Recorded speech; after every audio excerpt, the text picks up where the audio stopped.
Lady K set up this. Actually, she designed these whole water buckets. They work pretty good. I was having to lug them up to the faucet, but she took a hole saw and drilled holes in it. Put some anti-chicken spikes, plastic spikes on the top. It kind of keeps the chickens off the top of it. Because I've got about 100 birds free ranging every day. I've processed a handful of them. I plan on processing the majority of my culls, or at least half of my culls, tomorrow. I'll probably finish up on Friday. Which will just leave me with the creme de la creme. The gems in the bunch.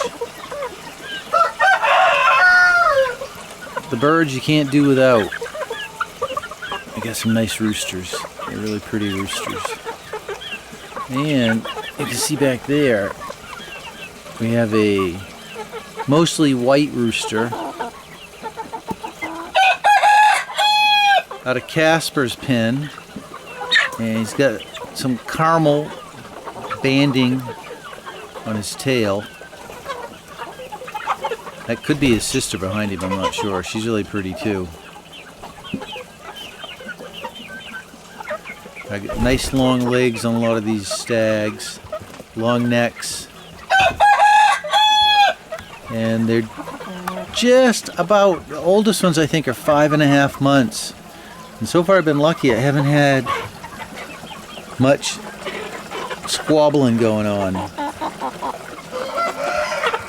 But they do have a large swath of woods they can roam about if they want.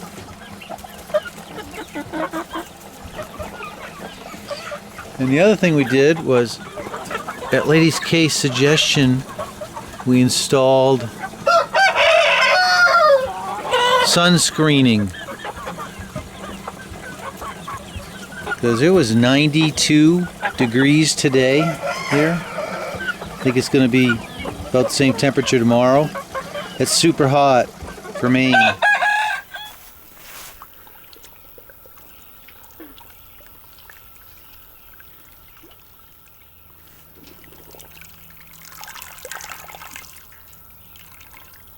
Seals, since they tend to be quite lean. So first I place these guys in a bath of near boiling water. I boil some water and I just let it cool a little bit. And what works best for me is holding it in there for 10 seconds, swishing it around. You don't want to cook the skin off. You just want to get it hot enough that the feathers will pull out easily.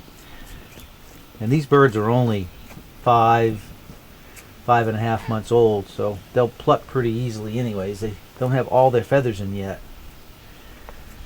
Now, this is not the most efficient method in terms of maximizing the amount of stuff you can eat off the bird, because we're not going to save the carcass. But where we've got about 100 birds, and I only keep about 10%, so that means I'm going to process probably, well, probably close to 50 roosters. I keep less than that. I might only keep 5% of the roosters. And for the hens, I probably keep about 80% of the hens. I only take out the hens that have real serious flaws. If they got crooked toes or something, I'll just offer them up to somebody for free. And say I didn't have to do that. I'm talking, so I got sidetracked.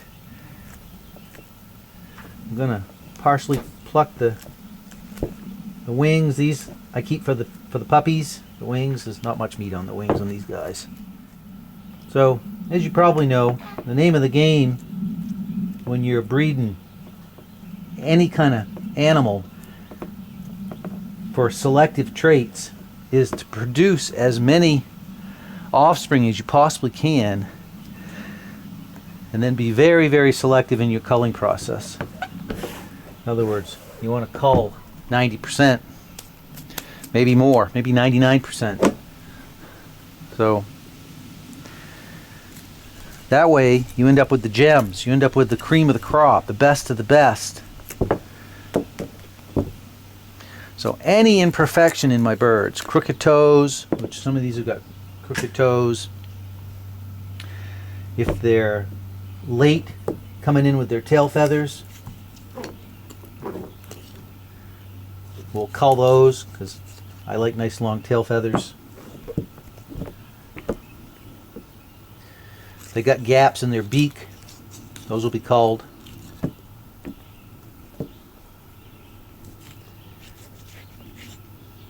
Anything you tolerate, you will have in your flock. And I'm trying to produce a long-necked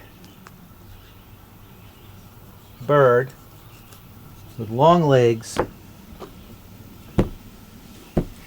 and a fierce countenance. I want it to have a fierce look. I don't want any gaps in the bills. When the bills should fully close.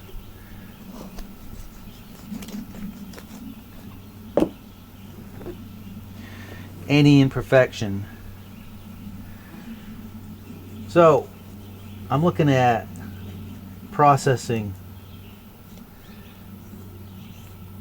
at least 50 chickens. I'll get rid of most of the hens. So I'd like to get down to spending no more time, no more than say 10 minutes per bird, right? I just don't have the time. Last year, Lady K took these carcasses and rendered them down into bone broth and soup stock, which makes fantastic. The Aseels are an interesting, very, very interesting bird. These have been free range, so they're extremely flavorful.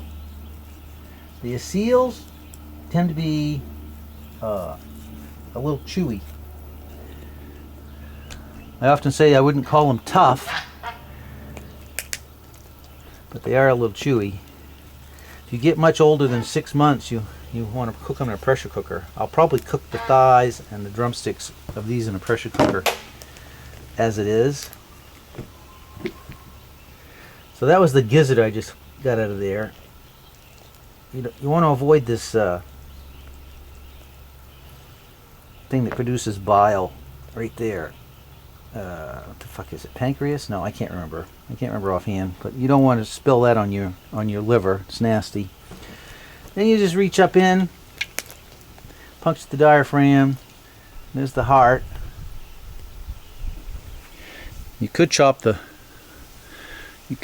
neck off this, but there you have it. You have a carcass with the entrails right inside. I could have done a better job. I'm wasting a bit of meat here. Then I'll just take all of this and I'll put it in my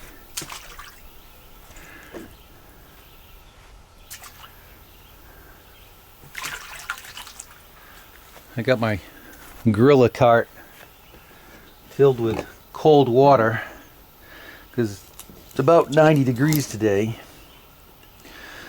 So you want to try to avoid sawing on bone with your knife. Makes your knife dull really fast. You're looking for the joints.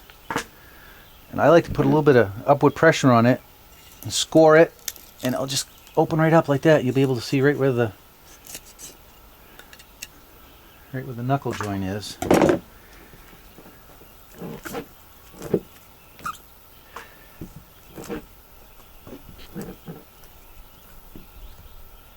Yeah, out of 100 birds, I'll probably only keep, I think I'm keeping maybe 3, 4 roosters. So I'm keeping 3, what would that be? It would be 6%, I guess, because roosters are half of my flock. So yeah, 3 or 4 roosters. I'm probably keep maybe double that in hens, maybe keep 6 hens. So that'd be 12%. So I'm keeping 12% of my hens. And The rest of them, the next in line, the Class A selects that I'm not keeping,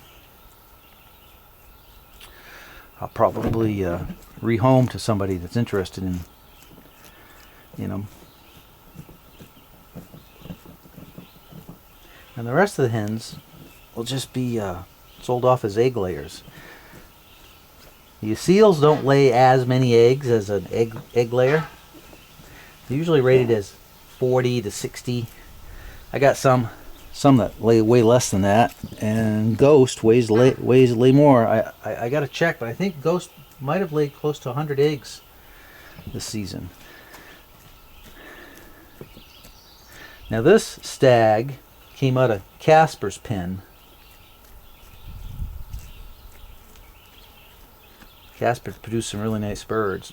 I think this one had crooked, I didn't check, but I think this one had crooked toes. I picked a couple more of these out that had delayed tail feathering. I like my tail feathers to come in early, and I like my tail feathers to be symmetrical and long. So if a stag does not have symmetrical feathering, or their tail feathers are delayed, they end up going into the pot. Alright, so you saved us a little bit of time because we didn't bother defeathering this part. I like to pull up and get a little bit of pressure on that wing, cut in under the armpit. You can kind of see right where the joint is. There you have it. Comes right off, nice and easy. Same on this side. Nice and quick.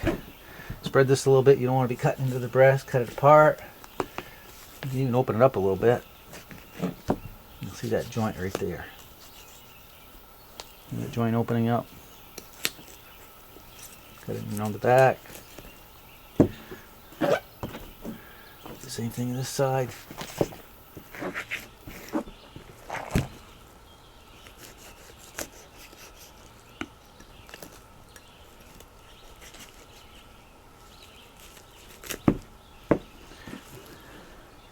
Breast, you want to find that keel, breastbone, the keel bone.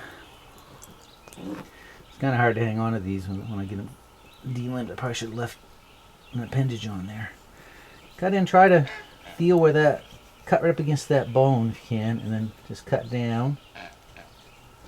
You want to avoid nicking the crop up here because you don't want bird seed and stuff. And then you fillet it just like you would a fish. You just kind of follow that breastbone down until you come to the ribs. Pull it up here, cut close to the body, follow the meat. There you have it. The breast of these young ones you can fry up in olive oil. It's a little chewy, but it's pretty good. You don't have to pressure cook it. But as you can tell, it's more like a duck breast. It's not a lot of meat on there. This one's a little easier because we can actually grab onto something.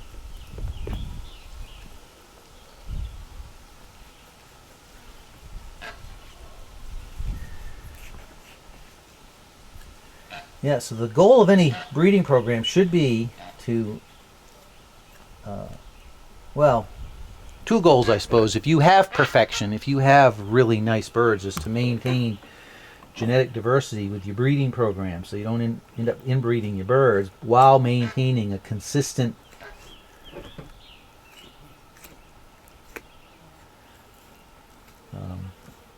your characteristics, whatever it is at your bird that you like. Body shape, head shape, beak shape, coloring, length of legs, all of that stuff. You would maintain it. Or, in the case of what I'm doing, I'm headed in a certain direction, right? I want a certain color. I'd like to have some pure white birds with white shanks and white bills, fierce countenance, long legs, long neck.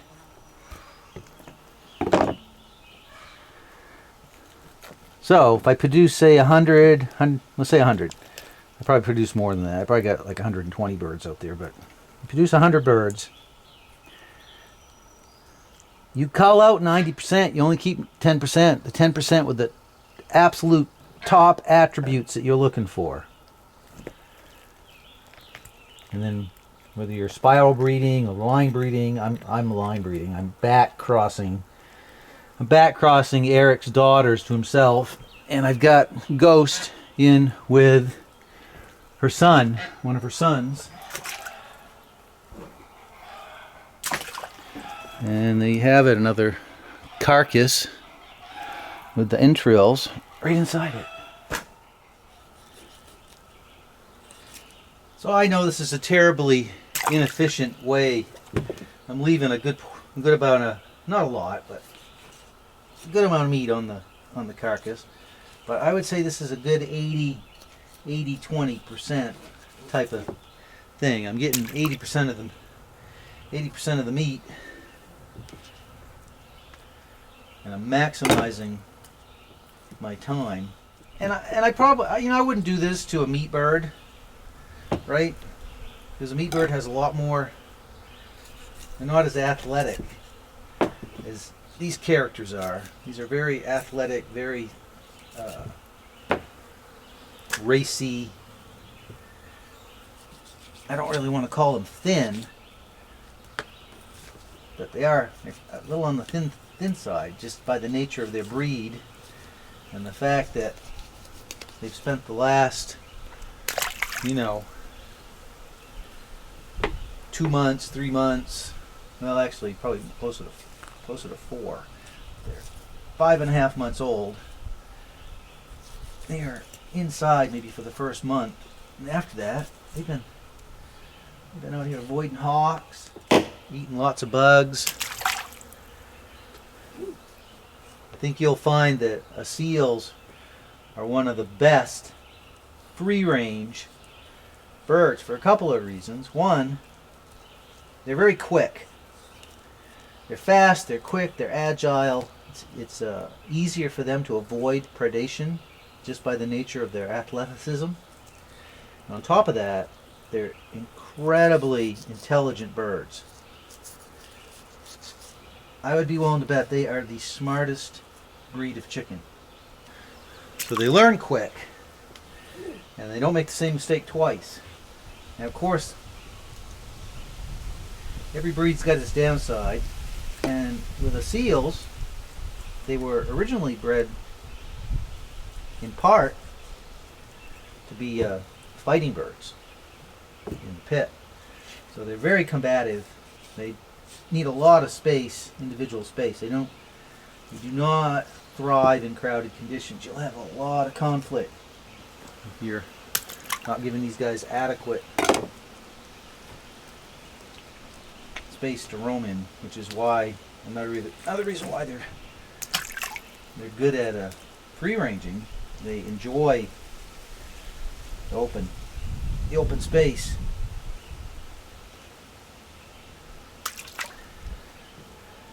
And they don't lay. They probably, well, there might be breeds that lay less eggs than them, but they don't lay a lot of eggs. Like I said, 40 to 60 a year. You occasionally will get one like Ghost that maybe will lay 100, but that's not the norm. That's the exception to the rule. But what they do have going for them is, like I said, very flavorful meat, fantastic free rangers, incredible mothers, super protective of their babies.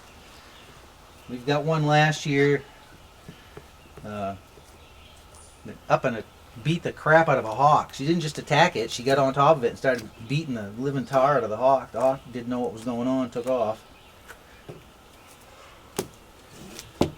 So they're absolutely fearless birds.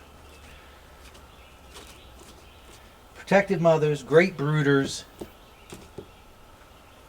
If you want a bird that will self-reproduce on its own with very little assistance from you, and will excel at free ranging and avoiding predation, the Aseel is a good place to start. You could always, I've crossed these with Belgium Giants. I have a few, very, very few. I got a couple half and half roosters, one half and half hen, and I've got some 3/4, 25% liege I produced this year. So you could cross them with a prolific egg layer and try to get something in between. Try to get the best of both worlds, right?